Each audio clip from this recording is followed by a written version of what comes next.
Good morning friends. तो पिछले video में जैसे हम लोग जाने समांतर श्रेणी के nवें पद के बारे में, समांतर श्रेणी का nवां पद क्या होता है और समांतर श्रेणी के nवें पद से क्वेश्चन कैसे होते हैं, ये पूरी तरीके से हम जान गए। आइए आज जानेंगे, इस पूरे वीडियो में जानेंगे कि समांतर श्रेणी के nवें पद के योग क्या होते हैं।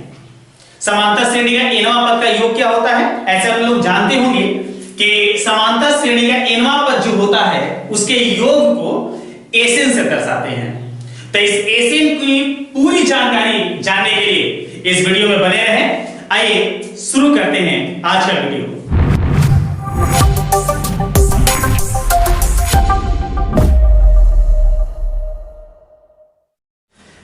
आइए तो आज का टॉपिक है समांतर श्रेणी का योग, अर्थात सम ऑफ एपी। समांतर श्रेणी में इन पदों का योगफल कैसे किया जाता है, किस प्रकार से किया जाता है, ये पूरी जानकारी आज आपको देखेंगे। तो आइए इससे के लिए सबसे पहले एक छोटा सा फॉर्मूला होता है, एकदम इजी फॉर्मूला है। आइए उसे फॉर्मूले को पहले जानते हैं और उसके बाद इस समांतर श्रेणी का जो योग है इसको समझने का प्रयास करते हैं। ऐसे जान जाए कि समांतर श्रेणी का योग जो होगा उसके n पदों के योगफल को हम एसएन से दर्शाएंगे। समांतर श्रेणी के n पदों का जो योग होगा उसको हम एसएन से दर्शाएंगे और एसएन का फॉर्मूला होता है n/2 into 2a plus n minus 1 into d। ध्यान देंगे सभी लोग, एसएन का एक फॉर्मूला होता है, वो होता क्या है, n/2 into 2a plus n minus 1 into d। एक बार फिर से इसमें जान जाए, n को कहते हैं पदों की संख्या, a जो होता है समांतर श्रेणी का पहला पद, n वही पदों की संख्या हुई, और d को हम कहते हैं किसी समांतर श्रेणी का सार अंतर। इसको एक और रूप में व्यक्त किया गया है, वो कैसे व्यक्त किया गया है उस पर भी ध्यान देंगे। तो यदि मान लीजिए n/2 और इस 2a को a प्लस a लिखते हैं, a जो 2a है इसको हम a प्लस a लिख देते हैं और बाकी मेरे जैसे है वैसे लिखते हैं n माइनस 1 इंटू d। तो ये आप देख सकते हैं कि a जैसा का तैसा और a plus n minus 1 into d, यहां से लेकर यहां तक जो होता है इसको कहते हैं समांतर श्रेणी का nवां पद, और इसको हम लोग an से डिनोट करते हैं। और ये जो हमारा an है इसको या तो n पद कह सकते हैं या बोला जाता है इसको लास्ट टर्म, अंतिम पद। तो इसको अगर लिखना होगा तो हम इस प्रकार से भी लिख सकते हैं a प्लस n। ध्यान देंगे सब लोग। इसे एसएन का दो फॉर्मूला आपके सामने आया, एक फॉर्मूला यहां से यहां तक जो आपके सामने है n/2 into 2a plus n minus 1 into d, और एक नया फॉर्मूला जो उसी फॉर्मूले का ही एक रूप है वो आपके सामने है, जो है n/2 into a plus n। ऐसे अगर यहां हम जाने तो यहां l को कहते हैं लास्ट टर्म। ये जो मेरा l है इस l को बोला जाता है लास्ट टर्म। हिंदी में अगर इसे जाने तो हिंदी में बोलेंगे l को अंतिम पद। मतलब किसी समांतर श्रेणी का l जो होगा अंतिम पद, a जो होगा पहला पद और n जो होगा इसको हम कहेंगे पदों की संख्या। तो सभी अच्छे से इस सूत्र को अपने कॉपी में नोट कर लें और हो सके तो ये दोनों सूत्र को कंठस्थ कर लें। ऐसे हम आपकी जानकारी के लिए इसको बगल में लिख देते हैं और आइए इससे समांतर श्रेणी के योग के जो प्रश्न हैं इन पर कुछ क्वेश्चन करते हैं। आइए क्वेश्चन की ओर बढ़ेंगे। आइए एपी का एक योगफल से क्वेश्चन लिया गया है। एपी के योगफल को ज्ञात कीजिए, जिसमें एक एपी आपके सामने है 2, 7, 12 और इस तरीके से 10 पदों तक इसे जोड़ के बताना है। मतलब इस एपी का 10 पदों तक योगफल बताना है कि इस एपी का 10 पदों तक योग क्या होगा। तो कल जैसे पीछे वाले वीडियो वीडियो में हम लोग जाने थे कि कभी भी अगर एपी हमारे सामने हो, समांतर श्रेणी दी गई हो, तो पहले कोशिश करेंगे कि उसमें पहला पद और सार अंतर क्या है। साथ ही साथ 10 पदों की संख्या भी दी गई है, तो पहले इसमें नोट कर लें कि आपके पास क्या क्या जानकारियां मालूम है। तो यहां देख सकते हैं कि इस एपी में मेरे पास ए का मान दिया हुआ है और ए का मान दिया हुआ है 2। साथ ही साथ डी, जिसको हम सारवंतर के नाम से जानते हैं, सारवंतर का हमें मान दिया हुआ है। और सारवंतर कैसे निकालते हैं ये भी पीछे वीडियो में बताई जा चुकी है।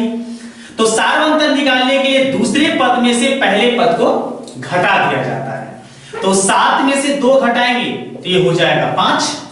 और देख सकते हैं कि इस एपी को जोड़ना है 10 पदों तक, तो यहां एन का मान दे दिया गया कितना, 10। तो अब यहां समझिए, अब ये भी थोड़ा देर पहले हम लोग एक फॉर्मूला जाने थे जो हमारे सामने था एसएन का फॉर्मूला, और एसएन का फॉर्मूला जाने थे n/2 into 2a plus n minus 1 into d। तो इसे फॉर्मूले का यूज करेंगे और इसमें जो जो मान हमारे पास मौजूद होगा उनको अच्छे से पुट कर देंगे। आइए, तो एसएन का फॉर्मूला एक बार नोट कर लेते हैं। वो होता है n/2 into 2a plus n minus 1 into d। ऊपर जो भी पद हमारे सामने मौजूद है सारे मान को यहां रखेंगे। तो पहले n का मान रख लेते हैं। n का मान मेरे पास है वो है 10 बटा में 2 into 2a, a का भी मान हमारे पास मौजूद है, a का मान दिया हुआ है 2 प्लस n का मान मेरे पास है 10 माइनस 1 और इंटू में d है, तो d का मान मेरे पास दिया हुआ है 5। सारे मान को रख दिए। अब कैंसिलेशन होगा तो काट देंगे उसको, 5 बार नहीं करना, और बाकी को सामान्य गणितीय नियमानुसार सॉल्व कर लेंगे। तो 2 से 2 में गुना करेंगे 4 हो जाएगा। यहां ध्यान से देखिए, 10 में से 1 घटा 9 हुआ और 9 में 5 से गुना कर लेंगे तो ये होगा 9 बचे 45। यहां ध्यान देंगे सब लोग, 10 में से 1 घटाएंगे तो 9 होगा और 9 में जब 5 से गुना करेंगे तो हो जाएगा 45। 45 और 4 को जोड़ देंगे और इस 5 में गुना कर देंगे, ये जोड़ देते हैं तो हो जाता है 49। अब क्या करेंगे, 5 और इस 49 में गुना कर देंगे, तो क्रॉस कर लेते हैं। 9 बचे 45, 4 और पंचों के 20 और 4 24, अर्थात इस तरीके से हमें मिलता है 245। तो देख सकते हैं ये जो एपी है इसमें 2, 7, 12 इस तरीके से 10 पदों तक अगर जोड़ेंगे तो पदों का योगफल कितना आएगा, 245। तो हमें ऐसा आभास हो रहा है कि आपको समझ में आ गया होगा। आइए इसके बाद बढ़ते हैं अगले क्वेश्चन की ओर। आइए योगफल का एक क्वेश्चन करते हैं। योगफल के क्वेश्चन में क्या है कि योगफल ज्ञात कीजिए। आपके सामने एक एपी दिया गया है, समांतर श्रेणी, हमें इसका योगफल बताना है कि योगफल क्या होगा। 34, 32, 30 इस तरीके से पद है, 10 तक जाएगा। तो थोड़ा देर पहले हम लोग जाने थे कि किसी एपी के n पदों के योगफल का फॉर्मूला क्या होता है, सूत्र क्या होता है। देखिए ऐसे हम आपको याद रखने के लिए बगल में इस फॉर्मूले को लिख दिए हैं। एसएन का 2 फॉर्मूला जाने, एक ए और डी के रूप में, और एक जाने हम लोग लास्ट पद अंतिम पद के रूप में। आइए तो इस एपी को किस प्रकार से जोड़ते हैं। तो सबसे पहले इस एपी को ए और डी का मान निकाल लेंगे। तो ए का मान मेरे पास यहां है 34 और डी का मान पता लगाएं तो जान चुके हम लोग डी कैसे निकालते हैं, दूसरे पद में से पहले पद को माइनस करके। दूसरे में से पहले पद को जब घटाया जाता है तो हमारा सार बनकर डी निकलता है, तो डी का मान हो जाएगा -2। अब कैसे इसे योगफल को ज्ञात करें। तो जैसे हम देख सकते हैं कि एसएन का जो फॉर्मूला है उसमें n की आवश्यकता होती है, मतलब पदों की संख्या की आवश्यकता होती है। अर्थात पदों की संख्या अगर नहीं पता होगा तो थोड़ा मुश्किल होगा कि कैसे हम एपी को ज्ञात करेंगे। तो पहले इस समांतर श्रेणी में हमें पदों की संख्या पता लगानी होगी, ज्ञात करना होगा, और उसके बाद इसका एसएन ज्ञात करना होगा। कैसे? काफी इजी तरीके से इसका हम सॉल्यूशन आपके सामने रख रहे हैं। तो जैसे देख सकते हैं इस एपी का ये जो है अंतिम पद है, जिसको 10 के रूप में जाना गया। तो 10 जो है अंतिम पद है। तो अंतिम जो पद है उसको अगर देखें तो हम इस अंतिम पद को बोल देंगे एनवां पद। ये जो मेरा 10 है ये अंतिम पद हुआ, और अंतिम पद को हम मान क्या लेंगे? 10 को मान लेंगे एनवां पद। तो अगर एनवां पद मानते हैं तो एन का वैल्यू हो जाता है 10, और एन का क्या फॉर्मूला होता है? पिछले वीडियो में इसको बताया जा चुका है। एन का जो फॉर्मूला होता है ये फॉर्मूला होता है a plus n minus 1 into D, और इक्वल टू में है 10। यहां a और d का मान रख देंगे जो हमारे पास पहले से दिया गया है। a का मान मेरे पास है 34 n माइनस 1, और d का मान मेरे पास है -2, और इक्वल टू 10। 34 को भेज देंगे आरएचएस में, यहां बचेगा n माइनस 1 इंटू -2, और पहले से यहां पर मेरे पास 10 है। 34 को भेजे तो इधर आके ये -34 हो जाएगा। n माइनस 1 इस -2 को आरएचएस में भेजेंगे, उसके पहले 10 में से इस 10 में से 34 को घटा लेंगे, तो 10 में से 34 घटाएंगे तो -24 होगा, और ये आ जाएगा बटा में। अब 2 से घटा लें तो 12 बार में कटता है। अब इस 1 को भेज देंगे आरएचएस में, तो 1 को अगर आरएचएस में भेजें तो देख सकते हैं ये 1 यहां माइनस में आरएचएस में जाएगा तो प्लस में हो जाएगा, तो 12 और 1 जोड़ देंगे तो ये हो जाएगा टोटल 13। तो इस तरीके से देखिए कि इस एपी में पदों की कुल जो संख्या है वो कितनी है? वो 13 है। अब इसका फॉर्मूला जो एसएन का फॉर्मूला होता है उसको यूज कर लेंगे। तो एसएन का फॉर्मूला देखिए हम बगल में लिखे हुए हैं, इसको एक बार यूज कर सकते हैं। ऐसे इस फॉर्मूले से भी आप बना सकते हैं इस एसएन का मान, लेकिन इससे बनाएंगे तो ज्यादा बेहतर होगा, क्योंकि हमें लास्ट टर्म इसे समांतर श्रेणी में पता है। तो एक बार एसएन का फॉर्मूला यूज करेंगे, वो है n/2 इंटू a प्लस, हाँ n/2 into a plus n का वैल्यू अभी अभी निकाले थे। n का मान हमारे पास 13 आया था, 13/2 इंटू a का जो मान मेरे पास है वो है 34, और प्लस l का मान, तो l का मान इस समांतर श्रेणी का l लास्ट टर्म जो है वो है 10।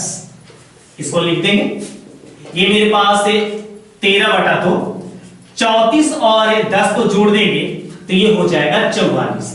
अब 2 से इसको घटा देंगे 22 बार में कट जाएगा, 22 और 13 को गुना कर देंगे तो 13 दूनी 26, 2 हासिल 26 और 2 28, अर्थात इस प्रश्न का आंसर हो जाएगा 286। बढ़ते हैं अगले क्वेश्चन की ओर। अगला क्वेश्चन आपको स्क्रीन पर दिखता होगा। यदि a बराबर 5, b का मान 3 दिया हुआ है और an का मान दिया हुआ है 50, तो बताना है कुछ समांतर श्रेणी का n और sn का मान ज्ञात करके बताइए। देखिए काफी आसानी से इस वीडियो को बनाई जा रही है, और आपको उम्मीद करते हैं कि ये आसानी से समझ में आता हो। अगर आपको आसानी समझ में आ रहा है तो कम से कम 1 लाइक तो आपका बनता है। आइए क्वेश्चन को देखते हैं। देख सकते हैं कि a और d का मान मेरे पास दिया हुआ है और an का मान दिया हुआ है, और हमें n और sn का मान ज्ञात करके इस प्रश्न को बताना है। तो इसे an के मान को लेके यहां बढ़ेंगे। हमारे पास an का मान है 50, और जैसे कि पिछले वीडियो में आपको बताया जा चुका है कि an का फॉर्मूला क्या होता है, ऐसे हम आपको लिख के बता देते हैं। an का फॉर्मूला होता है a plus n minus 1 into D, और इक्वल टू में मेरे पास है 50।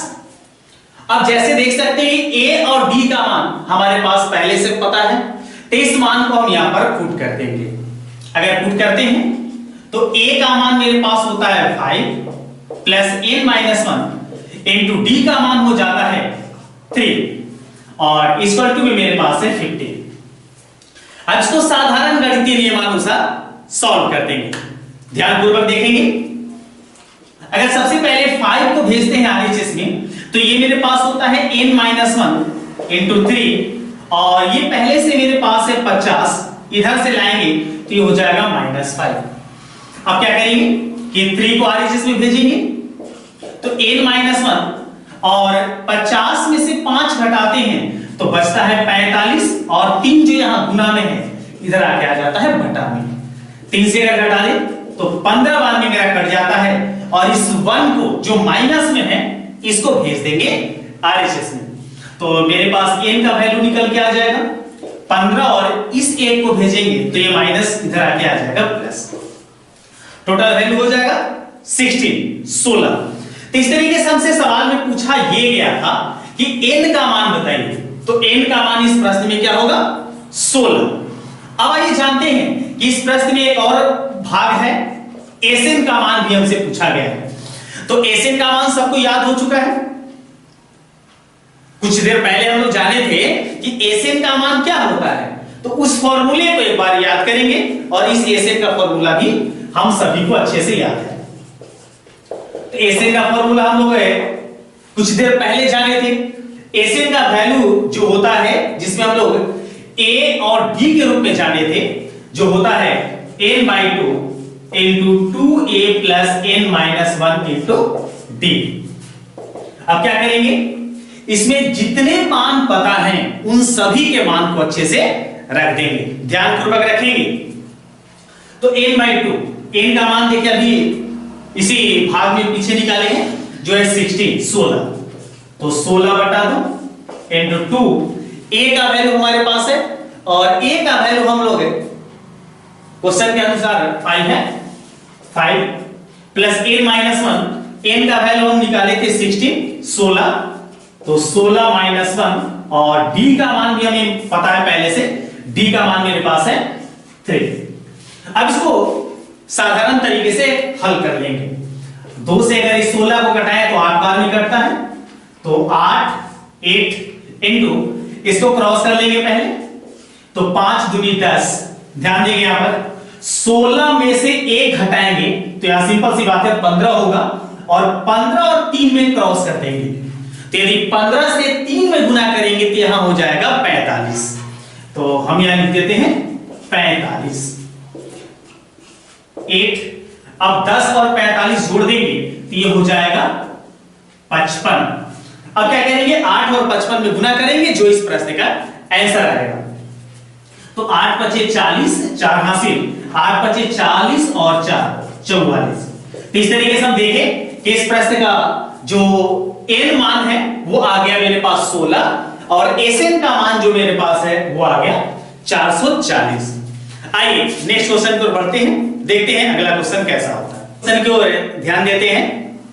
अगला क्वेश्चन है कि यदि a = 7, a का मान 7, a 13, मतलब 13वां पद 35 हो, तो d और s 13, मतलब 13 पदों का योग हमें ज्ञात करके बताना है। तो आइए इस क्वेश्चन को कैसे बनाएंगे, ध्यान देंगे सब लोग, और इसको भी काफी इजी तरीके से हम लोग बना लेते हैं। तो इसके लिए हम हेल्प लेंगे a13, जो कि इस AP का 13वां पद है। इस 13वें पद से इस क्वेश्चन को सॉल्व करेंगे। तो 13वें पद को नोट कर लेते हैं। 13वां पद मेरे पास है जो है 35। अब जैसे कि हम जान चुके हैं कि 13वां पद AP का कैसे लिखा जाता है, सबको मालूम है। 13वां पद लिखने के लिए हम लोग करते क्या है, इसको लिख पाते हैं a + 12d। 13वां पद लिखने का तरीका हम पीछे भी बता चुके हैं कि 13वां पद अगर a और d के रूप में लिखना हुआ तो हम लिखेंगे क्या, a + 12d, और इस वैल्यू में मेरे पास है 35। अब a और d का अगर हमें पता है तो यहां पर हम पुट कर देंगे। जबकि देखिए a का मान तो हमें पता है लेकिन d का मान पता नहीं है, और सवाल में हमें उसी d का मान निकाल के बताना है। तो यहां पर क्या करेंगे, a का मान पुट कर देंगे। a का मान देखिए 7 है तो रख देते हैं 7 प्लस से बाकी जो भी पद है वैसे ही लिख देते हैं। अब इसको साधारण गणितीय नियमानुसार सॉल्व कर देंगे। पहले 7 को आरएचएस में भेजते हैं तो यहां 12d, पहले से यहां पर 35 और ये इधर आएगा तो हो जाएगा -7। अब 35 में से 7 को घटा देंगे तो d का मान मेरे पास आ जाएगा। 35 में से 7 घटाएंगे तो 35 में से 7 घटाते हैं तो ये हो जाता है 28 और 12 आ जाता है मेरे पास बटा 9। अब अगर ये कटता है तो इसे कटा लेते हैं। जैसे देख सकते हैं यहां कटाने पर 6 दूनी 12 और 14 दूनी 28, ये कटा लेते हैं 3 दूनी 6 और ये कटा लेते हैं 7 दूनी 14 और इस तरीके से मेरे पास d का मान आ जाता है 7/3। तो इस प्रश्न में हमसे पूछा गया था d का मान, तो d का मान देखिए ध्यान से सभी लोग कितना अच्छी तरीके से हमारे पास आ गया d का मान 7/3, 7/3। अब इस प्रश्न में हमें निकालना है S13, मतलब 13 पदों का योग। तो 13 पदों का योग कैसे निकालेंगे, अभी इसको समझ लेते हैं। तो इसके लिए हमें निकाल के बताना है 13 पदों का योग। अब 13 पदों का योग दर्शाना है तो पिछले क्लास में या फिर पीछे भी हम अभी बताए थे कि Sn का मान क्या होता है, सब लोगों को पता है। Sn का मान जो होता है वो होता है n/2 × a + n, जहां l जो है इस समांतर श्रेणी का लास्ट टर्म है, nवां पद है। अब क्या करेंगे, n के जगह पर यहां 13 है तो हम भी रखेंगे n की जगह पर 13 बटा में 2 × a का मान मेरे पास 7 है तो इसको रख देते हैं 7 और l अंतिम पद कहा जाता है जिसको हम लोग 13वां पद, क्योंकि इसका 13 पद तक का योग है तो 13वां पद ही अंतिम हुआ, तो 13वां पद जब अंतिम हुआ तो 13वां पद को यहां पर आसानी से लिख सकते हैं। अब इसको सॉल्व कर देंगे तो 13/2 35 और 7 को जोड़ देंगे तो 35 और 7 जोड़ते हैं तो ये हो जाता है 42। अब 2 से इसको कटा लेते हैं 21 बार में और 13 21 में हमें गुना कर देना है, तो 13 से 21 में गुना करते हैं तो आसानी से इसका आंसर आ जाएगा। 13 एकम 13, 1 हासिल 13 दूनी 26 और 1 हो जाता है 27 और इस तरीके से मेरे पास इस प्रश्न का आंसर आ जाएगा 273। तो इसमें 2 क्वेश्चन पूछे गए थे, एक पूछा गया था d और एक पूछा गया था S13। तो d का मान मेरे पास आ जाएगा 7/3 और 13 पदों का योग आ जाएगा 273। आइए नेक्स्ट क्वेश्चन की ओर बढ़ते हैं और देखते हैं अगला क्वेश्चन क्या होता है। अगर आप सभी को समझ में आ रहा है तो एक बार इस वीडियो में बने रहें और इस वीडियो को अंत तक जरूर देखें। आइए देखते हैं अगले क्वेश्चन को। आइए बढ़ते हैं अगले क्वेश्चन की ओर। तो अगला क्वेश्चन आपके सामने है, दिया गया है यदि A12 इस AP का 12वां पद 37 और सार बनकर D का मान दिया हुआ है 3, तो हमें ज्ञात करके बताना है A और S12, मतलब AP का पहला पद ज्ञात करना है और ज्ञात करना है 12 पदों का योग। तो ये भी काफी आसान है, काफी वेरिएशन भरा क्वेश्चन आपके सामने रखा जा रहा है, अलग अलग टाइप के क्वेश्चन रखे जा रहे हैं ताकि आपको किसी प्रकार की कोई परेशानी न हो।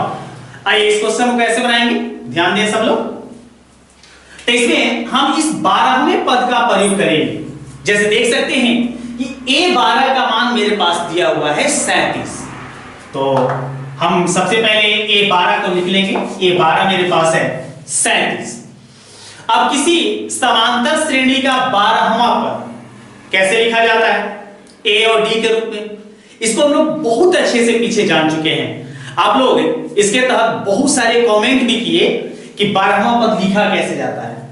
तो 12वां पद लिखने के लिए हम जान चुके हैं, इसको लिखेंगे A + 11D और इस वैल्यू में मेरे पास है 37।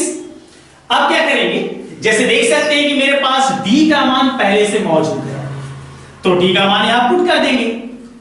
उसके पहले A + 11 और D का मान मेरे पास है 3 और इस वैल्यू 37। अब देख सकते हैं कि अगर इसको हम हल करते हैं तो ये क्रॉस करें तो 11 × 33, अब 33 को भेज देंगे RHS में, तो अगर RHS में भेजते हैं तो A का मान आ जाता है 37 - 33 और इस तरीके से A का वैल्यू होता है इस प्रश्न में, तो 37 में से जब 33 घटा देते हैं तो आ जाता है कितना 4। तो इस क्वेश्चन में जैसे पूछा गया है क्या कि a का मान बताइए, तो हम a का मान काफी आसानी से बता दिए, काफी इजी इसे समांतर श्रेणी का क्वेश्चन लगता होगा आपको, हमें ऐसा उम्मीद है। अगर आपको अभी भी कोई परेशानी होती हो तो कमेंट सेक्शन में जरूर इस वीडियो के बारे में बताएं और ये बताएं कि आपको ये वीडियो कैसा लगा। आइए इस वीडियो का अगला भाग जो है मेरे पास, उसमें निकालना है S12। तो S12 कैसे निकालेंगे तो इसके बारे में भी हम आपको पहले बता चुके हैं। S12 मतलब इसका कि 12 पदों का योग क्या होगा। तो 12 पदों का योग कैसे निकालते हैं इसका हम फॉर्मूला बता चुके हैं, हम सभी को याद भी हो चुका है। तो 12 पदों का योग को लिखना होगा तो हम लिखेंगे n/2, n की जगह पर मेरे पास 12 है तो 12/2 इनटू, देख सकते हैं इसको लिख सकते हैं a प्लस l, इसको लिखा जा सकता है a प्लस l। तो डायरेक्ट हम इसको यूज कर लेते हैं। a का मान हमें पता चल चुका है, देखिए 4 है तो a के जगह पर हम क्या करेंगे 4 रख देंगे और l बोलते हैं लास्ट टर्म, अंतिम पद को। तो इसका 12 पद का योग बताना है, जबकि 12वां पद कितना है 37, तो 12वां पद लिख देंगे 37। अब इसको सॉल्व कर देंगे तो 2 से 12 घटाएंगे तो 6 बार में घटेगा 6 और 37 और 4 को हम जोड़ देंगे तो ये दोनों जोड़ेंगे तो हो जाएगा 41। अब 6 से 41 को गुना कर दें तो 6 कम 6 और 6 चौके 24, तो इस तरीके से मेरे पास होता है 246। तो काफी इजी लगा होगा। तो इस तरीके से हम कह सकते हैं इस एपी का ए जो हो गया 4 हो गया और 12वां पद का योग जो हो गया वो हो गया 246। तो हम उम्मीद करते हैं आप सभी को ये वीडियो काफी ज्यादा पसंद आया होगा। अगर आपको ये वीडियो अच्छा लगा तो अपने सारे दोस्तों के पास इसे शेयर कर दें और मिलते हैं अगले वीडियो में कुछ और एपी के क्वेश्चन को लेके। आज के लिए इतना ही।